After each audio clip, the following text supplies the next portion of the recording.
السلام عليكم ورحمة الله. معكم يوسف جد وفيديو جديد. ازيكم عاملين يا رب تكونوا بخير. قبل ما نبدأ الفيديو صلي على النبي، لي دعوة حلوة من قلبك، انزل اكتب لي كومنت شجعني ويدعمني ويحفزني ويخليني اعمل فيديوهات اكتر واكتر. النهارده كنت ماشي في شارع العيسوي، يعني في سيدي بشر كده عندنا. المهم لقيت محل كبير اسمه شهد الشام. المحل ده حاطط شاشة كبيرة جدا وعامل عليها عروض حلوة قوي. المهم لقيته حاطط عرض كده سندوتشين ومعاهم بيبسي ب50 جنيه واسمه عرض الاكيل. قلت له كده بقى لا انت هتلزمني. المهم دخلت عليه، السلام عليكم. وعليكم السلام، لو سمحت عايز عرض الاكيل. قال لي العرض خلاص.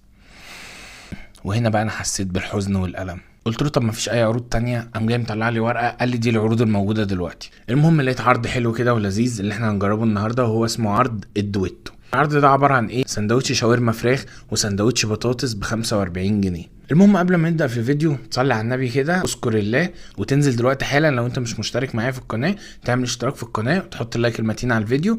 ويلا بينا ندخل على الفيديو. عايز اقول لكم الظابط كان معدي من هناك، انا هيدفعني 50 جنيه، يعني تمن الاوردر كنت هدفعه مرتين. قلت له لا انجز بقى، الظابط جاي ورا بقى وعمالين يجروا جوه المحل. قال لي روح روح روح بسرعه. قلت عشان نكمل التجربه اللي هي بتاعت الاكيل اجيب انا ايه، واحده بيبسي، واحده 7 دايت.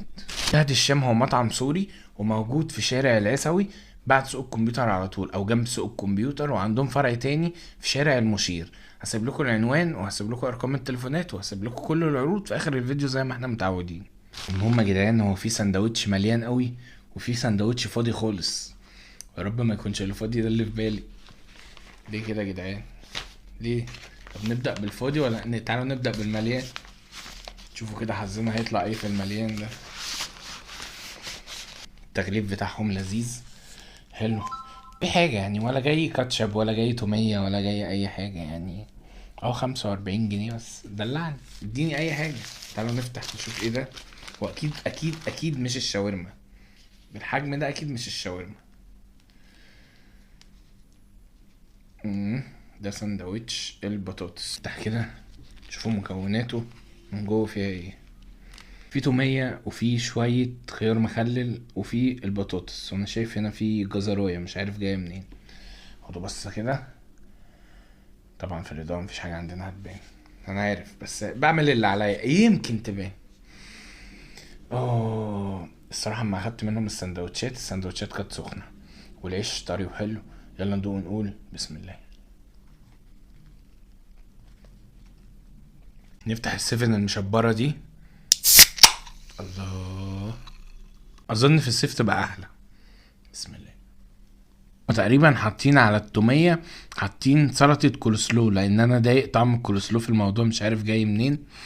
طعم البطاطس مش واضح قوي، يعني السندوتش مش مليان اللي هو مليان، يعني العيش طازة والبطاطس برضو طازة.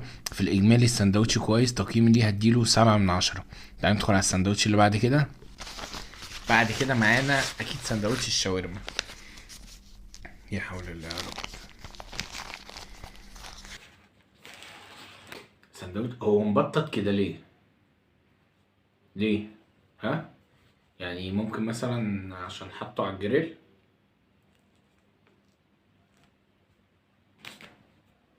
طب نكتشفه ازاي ده؟ هنفتحه برضه. ده ريحة هنا بقى حلوة. مخلل وتومية وفراخ بس كده. بصوا اهو، مخلل وتومية وفراخ بس، ريحته فظيعة. تعالوا ندوق كده بسم الله. الله، السندوتش ده طعمه حلو قوي، بس انا عايز اعرف مبطط ليه كده مش مكلبس كده وحلو. هكمله بقى واقول لكم تقييمه. بالنسبه لسندوتش الشاورما ده الصراحه من احلى السندوتشات اللي انا اكلتها. سندوتش بهاراته مظبوطه، الفراخ اللي فيه كميتها حلوه، توميه لها شغل لذيذ، العيش برضو حلو بس كان عايز يتحمص شويه على الجريل كده. بس الصراحه شابوه، سندوتش جامد جدا.